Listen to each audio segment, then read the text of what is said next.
So the big question is this: how are gigging musicians like us, who don't make any money streaming, who are spending money from our own pockets, how do we treat our music careers as online businesses in a way that lets us get our music and the things we believe in out to the world, yet still remain profitable? That is the question, and this podcast will give you the answer. My name is Jared Judge, and welcome to the Gigging Musician Podcast. What's up, Gigging Pros? It's Jared, and welcome to another episode of the Gigging Musician Podcast. I want to tell you a quick story about feedback. Now, if you're a musician, you've gotten feedback your entire life. Ever since you started picking up your instrument or started singing, you got feedback from your teachers, from your family that you played for, from your friends. And all of this feedback, you decided to pick and choose which to take. Hopefully you listened to your teachers, and hopefully the feedback that your teachers gave you was good and helped you improve. But regardless, we still get feedback from so many different people. And so the story I want to tell you quickly is that a musician recently reached out to me who is starting her own live music career. She's launching as more like a private events music company. And she was debating what name to use for her company. So she let me know that she had this idea of one that she really loved. It had like kind of an Italian sound to it. It actually was some Italian words. I'm not going to let you know what it is right here because I want to respect her privacy, but she really loved this name. And then she was telling other people about it. Mainly she was telling other musicians and maybe some friends, hey, I'm thinking about using this name for my company. And she got feedback from one person that said that that name was no good. It reminded them too much of a like foster care facility. Everyone else thought the name was great, but for some reason, this one person's feedback, got in good, and she was having with a different name because she loved that name and it was a good name, and it still is a good name. So her and I chatted over Facebook Messenger. She is a part of my Book More Weddings challenge right now, and that's going on right now. So that's why she reached out to me. And I let her know, I've been running my private events music business for 5-6 years now. Oh gosh, it's almost 7 years. And, I get feedback all the time. I get feedback from people who book me. I get feedback from the people who run these event venues that I play at. I get feedback from friends and family and even other musicians, sometimes the musicians who play for me and sometimes musicians who don't play for me. And when it comes down to it, what is the feedback that matters? And truth be told, the only feedback that matters is feedback from people who are actually in a position to hire you or recommend you. If you ask for feedback about a business-related aspect of your music career, and you ask it from a musician who has no experience with the business aspect of running a music career similar to yours, well, you're really just asking for an opinion of somebody who isn't qualified to give you that opinion. So it's kind of like asking a percussion teacher if they could give you feedback on how well you're playing this melody on violin.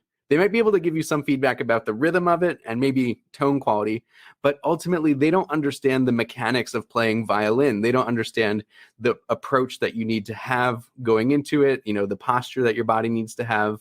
And ultimately, they're the wrong person to solicit that specific feedback from. So I say this because in our music careers, we are getting so many pieces of feedback from so many different kinds of people, most of whom are unqualified to give us feedback. If we listen to their feedback, essentially that's very potentially damaging, because if they give you wrong feedback, for example, if this person I was chatting with took the feedback of that's a bad name, well, she had to go back to the drawing board and come up with a new name that she was just as much in love with. And if she went with a name that she wasn't as in love with as the first one she came up with, well, then that impacts her entire approach to her music business. That like several years down the road, she could still have in the back of her mind this one piece of feedback that somebody gave her that caused her to choose a name she didn't love. And as a result, maybe she wouldn't put as much effort into growing her music career. And because she's not putting enough effort into it, then the business doesn't grow. She starts to lose money, starts to lose faith that she's able to make a living doing what she loves, and then gives up. Now, I know that's like taking that to the extreme, but in our lives, we get so many pieces of feedback like this. And if we listen to them, we run the risk of the similar things happening to us too. I heard there's a phrase for this. I believe it's tall poppy syndrome. And I heard this from another musician who runs kind of a coaching program more for classical musicians. And she was saying, in music school, it's rampant that people have tall poppy syndrome, because if you start to stand out and you start to do a great job at something, then you might get a piece of feedback or just self-doubt in the back of your mind that makes you want to shrink down and fit back in with the rest of the crowd, which completely limits your opportunities in life and in your music career. And so what I would say is listen to your heart, but also listen to the people who are actually giving you valuable feedback. And the most valuable piece of feedback, as I mentioned before, is from people who can actually hire you. If say you're like a wedding band, what better person to ask, does my website resonate with potential brides and grooms? What better person to ask than an actual bride or a groom? Like, hey, you are considering options for your wedding band. Could you take a look at my website and provide me some honest feedback? I'm not just looking for things that are good about it. I want the good and the bad and the ugly, because they're in that buying mindset and they're in a position to make a hiring decision for you. One of my mentors, his name is Russell Brunson. I learn a lot of marketing from him, and I've mentioned him before on this podcast. And he says, like, when you're putting out marketing into the market, it doesn't matter what his opinion is. It doesn't matter what your opinion is. It doesn't matter what the musician's opinion is, because ultimately it's the market that makes a vote with their wallet. So the best way to get feedback on something is by actually asking people to consume what you're putting out there. Whether if you're trying to get booked, then send them to your website. That's your booking website.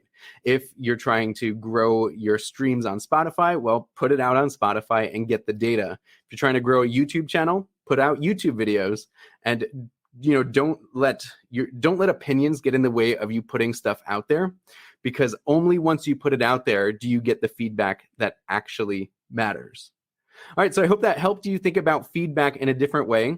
And yes, it does get a little uncomfortable, but it's so worth it, because if you're able to get real, true feedback from people whose opinions actually matter, you're going to grow exponentially faster than if you were to not get started because you listened to a wrong piece of feedback. So thanks for listening and tuning in to an episode of the Gigging Musician Podcast. It's been a pleasure being your host today. And remember, you are just one gig.